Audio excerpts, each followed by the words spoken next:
Hello and welcome to Shot Culture. I'm Adam Wilborn from What Culture Football, joined by the two best managers in the office, according to our Fantasy Football League, Adam Cleary and Andy Murray, here to pick England's 23-man squad for the World Cup. It officially gets announced on Wednesday. Gareth Southgate said there's going to be no major surprises. But without further ado, let's get into it. Let's just start with the goalkeepers. Three we're taking. Before we start, where did you come in the Office Fantasy League? Solid mid-table. Solid mid-table. Build for next season. Bottom seven. Taking three goalkeepers, obviously. There's probably only four names that you're going to mention here. Right. Andy, why don't you start? Who are you taking? So the obvious two are Jordan Pickford and Jack Butland. We all have those. Yes. We all have those two, and you've had an episode basically. Yeah, of the third one. you've had a bit of a mirror there. Pretty I've much. got nasty Nick Pope. I also have Nick Pope because obviously Nick Pope, who has had the best season of any English English goalkeeper, keeper. should be going to the World Cup. Yeah, this is kind of a combination of what we think maybe Southgate's going to pick and who we think maybe should go. I have Oh, gone. you're already pulling the parachute. on Oh your yeah, life absolutely, here. straight Here away. we go. Joe Hart, I have gone for. Why? I don't think he's going to start, but it's the old classic of that experience in the camp. Experience of what? Losing. Get used to it. The only logic for putting Joe Hart in is, and I said this before in the office, is so you can point at all the young players and go, look, you think you're hot now, right? But that's what can happen. That's how quickly it can go. He might be a good lad. You never know. Does he look like Does he look like he's got any patter whatsoever? No. Oh, I've done a new shampoo advert. Did you see it? No, Joe. No. You'd be saying that to Jonjo Shelvey. That's how bad his patter is. So it's either Joe Hart or Nick Pope. Yeah, I think Nick for the Pope, first yeah, place. quite right. Nick Pope, no minutes played in the qualifiers, though. So you know. It's That's their what it choice. is. It's if you get down to your Yeah. third choice goalkeeper, there's obviously a crisis on. Because if you get down to your third choice goalkeeper, if he's having to start a game, you have no sub No, going. you've told me There's that. a huge amount of pressure. You can't have some idiot. Joe Hart is an idiot as well. You can't have him just rushing out and hurting himself. You need someone who's had a dependable season and he's a safe pair of hands.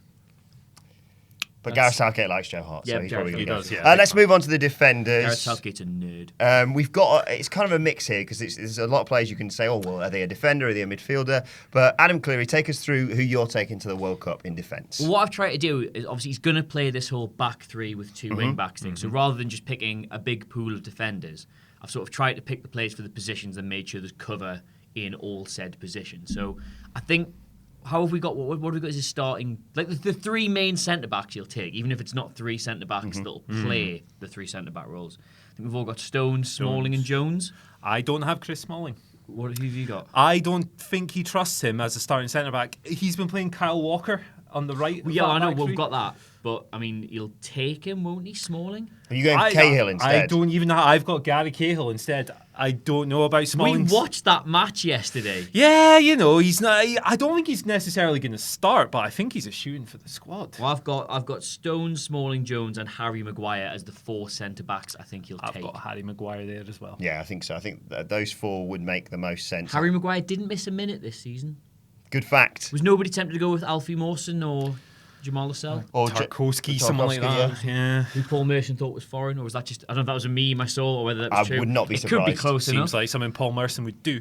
Yeah, I think Cahill comes close, but I think Smalling just edges it, Yeah. perhaps. But I don't think he's going to be one of the starting centre backs, even if we do play the three, like you say. I do. Yeah, I agree with Andy. I do think he'll start Kyle Walker in the right Stones centre and back Jones. position. Yeah. Then also we're going to have sort of wing backs as well, we assume. I think. This is one where I don't think any of us have completely agreed on this. I think No. if Kyle Walker's going to play right centre back, then we've got Kieran Trippier in there because Kieran Trippier is mint. Yes, Yeah, a very so good season yeah. for Spurs. Left Kyle Walker, back. Kieran Trippier, Danny Rose, who hasn't nailed down that No. first place. It's one of them, isn't it? Because Danny Rose is light years ahead of the other options, but has been in and out of his club side. Yeah, and when he's played, he hasn't necessarily looked particularly great either, but I think he's kind of too talented to leave at home. I don't think there's a wealth of other options. And it's another one where Southgate will probably take him regardless of He's club he's form. never let England down, No. as far as I'm aware. Yeah. And Bertrand, I think. I've got Dirty Bertie in there. I've got Ashley Young. I've got Ashley Young I've as got well. Ashley Young, but mostly Yeah. because Ashley Young's been playing in this system all year. Has done a good job and Yes. can fill in any number of other positions. Yeah, absolutely. Some names we haven't selected, but certainly are in and around contention. We mentioned Gary Cahill. Trent Alexander-Arnold is another one of those players who I think... Someday, Too yeah, soon. too raw. I think that last Champions League semi-final kind of showed the best and worst of him. I don't think he's ready. And we'll move on to midfielders because that sort of crosses over. With That's a mess. With players like Ashley Young and Fabian Delph. You may have selected them, but may not select them as defenders. Fabian Delph I didn't select just because I don't see how he fits into the system for England in terms of he's not had a lot of regular game time for England. Moving on to midfielders, Andy Murray. It is a bit of a mess, but who have you got in there? Yeah, this is a shambles. So I do have Fabian Delph. I've got Eric Dyer, Jordan Henderson, Jack Wilshere, Jesse Lingard, who every Man U fan in the world tells me is awful, but that's wrong. Dele Alli, and this guy could be a forward, but I've got Raheem Sterling. Yes, yeah, he's not one of those players who could. It depends where you define where he plays. Well, I've got Henderson and Dyer, obviously the first two, because I think we're all assuming that's the two he'll start with in the middle. I've also got Ruben Loftus-Cheek. Yeah. I think genuinely he's just the kind of player England don't have. We'll get to sort of like the options and what they bring in a second. But I've got Delph as well. I think he's a useful midfield option and can fill in a number of other roles. And when you go into a tournament, boys, you need to be adaptable. You can't just have like for like. Sometimes you might need to switch it up. Yeah. So I like Fabian Delph for that reason. I've also written Jack Wilshere down here, but I forgot to delete him. No, actually, I think I've got him in anyway. Yeah, he's in. England's rose, isn't he? Look, it's an international tournament. I'm there. I'm not there for a long time. I'm there for a good time. And I think Jack Wilshere's got the potential to do something mad. He's got the potential to provide you with that classic England moment. Every tournament there is once either a red card or a spectacular collapse or a breakout star that never goes on to anything or a red card. And I think Jack Wilshere has the potential to deliver all of those in one tournament. I've also got Jonjo Shelvey because England's centre midfielders are dog and Jonjo Shelvey can pass a ball forward. I've included Jonjo Shelvey as well. I haven't included Jack Wilshere just because England's record at major tournaments with players getting injured and therefore you just immediately have to discount them has been horrendous. Thank goodness so far we're not taking anyone who's 50% who you've got to put a photo of his foot in the paper for and we all have to touch it at a certain time to make him feel better. None of us have got Milner. Was anybody tempted to go with Milner? I was a little bit tempted. Yeah. I think I love James Milner, and I think of course you do. He gives you hope. Exactly, and I think you talk about versatility. He's the man for all seasons. Yeah, but I'm having a do-over. I don't want Wilshere anymore. I want to take Milner. Also because he's got the same squad number, so it fits nicely. So I've got Ashley Young in midfield because that's what's happened. Dyer, Henderson, Lingard, Ali. Lallana, you haven't got Adam Lallana. I didn't go with Adam Lallana. Yeah. No, I think his stock has fallen very far. I don't see how he fits into that system very well. I think at the minute, if you look at the system Southgate wants to play, we'll get onto the forwards in a minute. I think the only person who looks slightly like a square peg in a round hole is Dele Alli. Mm-hmm. Yes. I think he's the only person who's going to have to try and adapt. But even Kyle Walker playing right centre back, I think looks a natural fit there. Yeah. And I just don't see. I know Liverpool fans tell me Lallana is quite good wide, but I think the way this team is going to play is not the kind of wide play you want. He's not going to stretch. He's great on the ball. He's great at making things happen in the final third, but he's not going to stretch the play. Yeah, I think I've got him in there. I don't see at any point where he actually comes on for England, but he's in my squad anyway. There's a fitness concern there as well with Lallana, and I don't think you can take that risk. That's why I think that in that position, like you say, that's why I've gone for Lallana. It was either Lallana or Wilshere, two players who are quality players, but you don't want to take two of them, do you? No, exactly. No, not at all. So no Wilshere for me, but Ruben Loftus-Cheek has made the squad as well. I think he's a player who Southgate does seem to like, who just seemed that maybe he could play him to, he could bring him on in a game against Tunisia or something. No Shelvey or Loftus-Cheek for you, Andy. Do you have any idea what you're doing? Shelvey's too erratic. Loftus-Cheek you can make a stronger case for, but I like the players I have just a little bit more. I think, and I know, obviously, full disclosure here, I am a Newcastle United fan. I didn't lobby for Lascelles to go. I don't think Lascelles fits into that. It's pure putting club bias purely to one side. I don't think Lascelles should be in that team. I think he doesn't fit the system very well. He's not the kind of centre-back I think England are going to want to play. He has got a bit of an issue with his pace, etc., etc., etc. But Jonjo Shelvey, as our Lord and Saviour Alan Shearer did say on Match of the Day last night, is possibly the only player in that midfield who will play it forward every single opportunity. We have a real issue with England in terms of we get the ball Even when we're necessarily chasing the game or trying to play an attacking game. But that's it. I don't. And it goes think between we the should- centre backs. It goes between Yes. Dyer and Henderson, and just let the team get set I up. don't think you should build around him. I don't think he should be in the starting 11. Nope. I don't even think he'd be one of the first players off the bench in most situations. But when it gets to the stage where, and we've seen how well organised all international teams are now. There's no, you go to tournaments, you never get any banter results anymore. No, do you? mentals. Everything's tight. Everything's really tight. Everybody's well organised. You need to really work to unpick most defences, no matter how far down they are. Like even Tunisia, I imagine, are going to be very well organised. And Jonjo Shelvey is the only player out of all of these who you could see getting on the ball and just finding a pass that is beyond. Especially if you've got like your Lingards or your Sterlings, players who are going to run in behind. Again, these players who will stretch the play, who will make runs. Shelvey's the only player, I think, currently carrying an English passport who could find them reliably. Those passes. I've also got Jonjo Shelvey in my squad for those exact reasons. I don't think there's anyone else we've really missed out. Like there's other names. No. Livermore's been in and around the squad. You've got Livermore's the safe pick. There is a spot left in centre midfield, and I genuinely think Southgate's going to look at that and we'll see it as: am I going to take Livermore or am I going to take Shelvey? And Livermore's never let England down. He's a reliable player, but again, he's more of what they've got. I don't see how you introduce him into a game. What changes? Yeah, he's as generic as it gets for me. He's a solid 6 out of 10 every game. He's arguably the most defensive centre midfielder after Dyer. Yeah. But I can't imagine England being in any situation where they need to pull the shutters down. Yeah. No, exactly. Bring on Jake Livermore. Yeah, I think if we do get out of the group stages, and that's a big if, then we are presumably going to be looking to.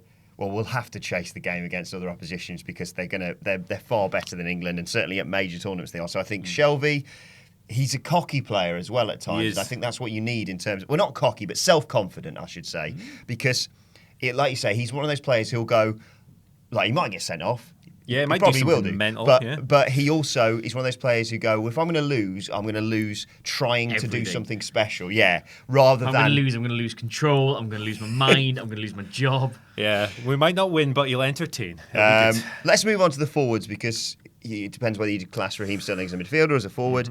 I think in this system he's a forward. He's a forward, yeah. They're going to play three forwards effectively. And this is by far the most exciting part of the England squad because we've got two players who are bang in form, Harry Kane and Jamie Vardy. They are obviously on the plane for all three of us.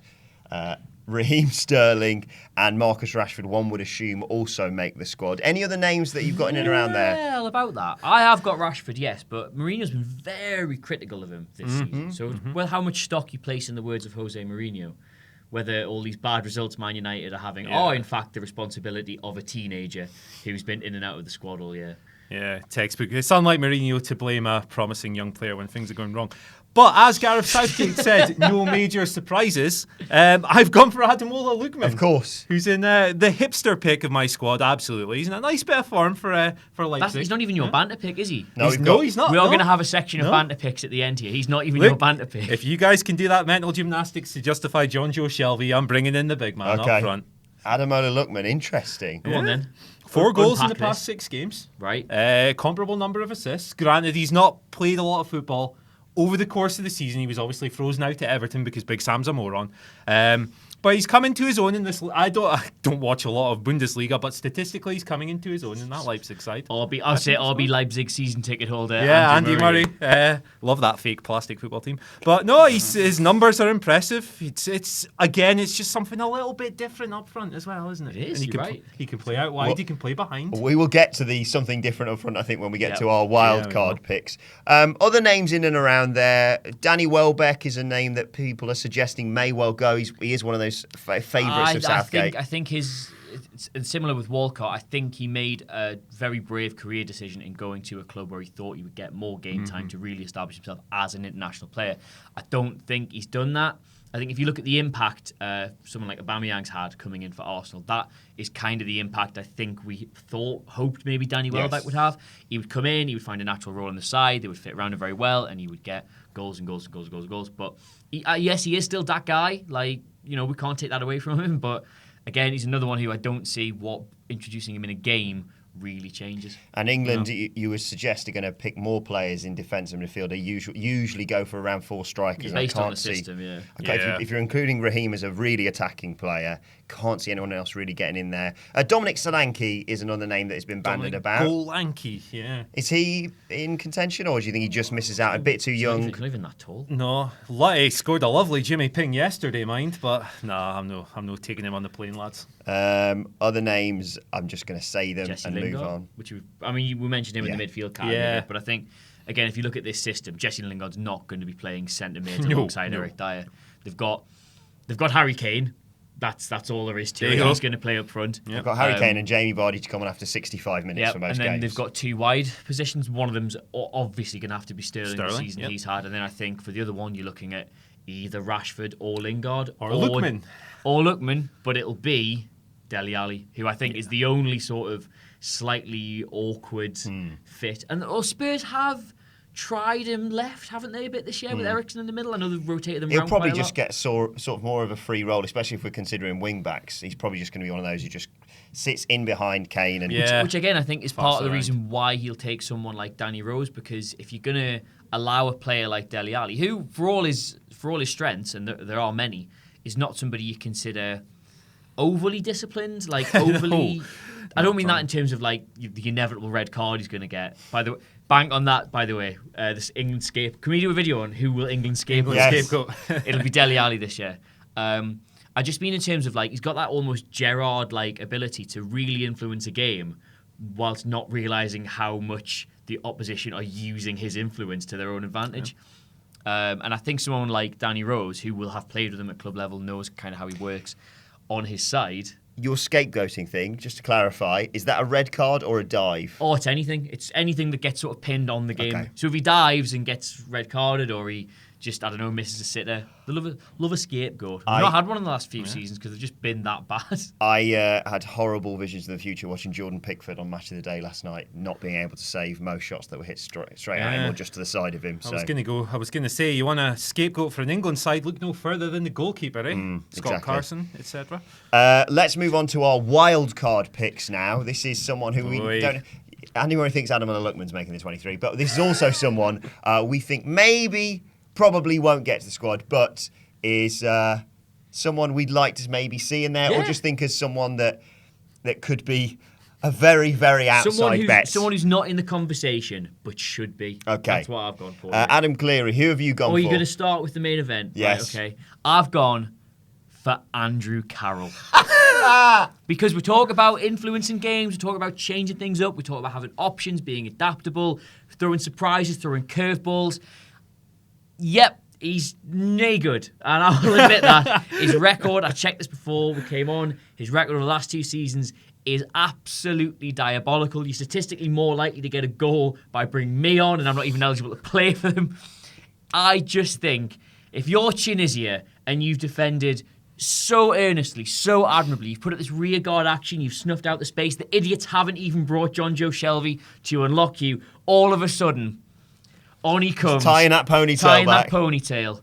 And all of a sudden, you're not having to read the game. You're not having to cut out little passes. You're not having to close down the space. You are having to fight for your life against some absolutely mental Gateshead Raji, who all he wants in the world is to put his napper on a cross and break your heart. Well, in a similar vein on the plane. In a similar vein to that, I was contemplating Sancho from Borussia Dortmund because I saw one Twitter video of him playing rather well for them recently. But you know what? Back to basics. Very similar to the vein of Adam Cleary. Mr. Peter Crouch is on the plane, or potentially a wild card pick for going on the plane. In basically what you said, but with Peter Crouch in there. You've snuffed out all of this wonderful build-up play that we've had, and then you see the ball just getting played back to Jordan Pickford and him ushering all the players forward. In goes Smalling, in goes Jones, anyone big. Goes all the big men. In goes Smalling, in goes... Jones. All the big lads go up, and on comes Peter Crouch, despite the fact that most shirts are sort of skin tight. His shirt's somehow billowing in because he's made out of twigs, and that's coming from me. On he comes for the exact same thing, despite the fact, we're talking about this in the office, when he jumps to head a ball, he somehow manages to get smaller than what he is. Loses half a foot. But mental. The thing about taking one of these two players is, right, football has changed a lot in the last 5 or 6 seasons. Like, the format of the game has changed loads. Like, there's a lot more, like the amount of teams that have gone to 3 in the back, loads of teams play out from the back now. Football has evolved and become far more sophisticated in a way. Like, you find there's some stat I read, like the percentage of crosses that are scored now for the first time ever, it's low crosses. Right. So, like, crosses along the ground get more goals than crosses in the air for the first time ever. The old triple tap on FIFA. Yep, the old triple tap. All right. So, if you can't win at this lovely modern football, what do? You blow it up. You bring on the big man. Andy Murray, wildcard pick. So, in a not at all similar note to you guys, but speaking of a guy who can cut out these triple tap crosses across the box, I'm bringing back England's Rose, the big man, Stephen Colker. What? After Stephen Colker? I don't actually think Stephen Colker's coming, by the way. But You've got Stephen Colker. After written it down. half a season in Dundee, keeping the legend Darren O'Dea out of the team, playing against such titans of the game as Connor Salmon, Kyle Lafferty, and Chris Boyd. How many of those other England players have faced competition of such calibre this season? I rest my case. I think that makes our picks look positively sane. I don't know. Stephen Corker. They're taking Joe Lewis from Aberdeen. On that bombshell, let us know your thoughts in the comment section below. Stephen Corker's going to get talked about down there, isn't he? Jesus. Let us know who you think should be in the England 23-man squad that's going to be announced on Wednesday. And as always, don't forget to like, share and subscribe. Lots more World Cup content coming your way. My thanks to Adam Cleary and to Andy Murray. You're right there. Stephen Colker. The Colker whisperer. I've been Adam Wilborn from What Culture Football. Thank you very much for watching. Stephen Corker, and I'll see you soon. Wow, wasn't that great, guys? I don't know, it's your decision. Subscribe if you enjoyed it down here. Check out more of our content over here, or check out some of our other channels over here. Oh, you better click it before I do. No, seriously, you should click it though.